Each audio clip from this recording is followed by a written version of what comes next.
you wanna do with your hair? Trying to copy talaga. Daniel Padilla cut. Kaso nagkaka-problem Daniel ako. Padilla.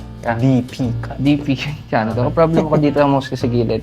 Tapos pag pinaform ko siya down, yung hair ko sa dulo, twirl talaga siya. So hindi ko alam if pwede natin siya i-cut smaller. Gusto mo yung parang naka-V din? Okay. Do you have any picture for reference? Kasi Yes.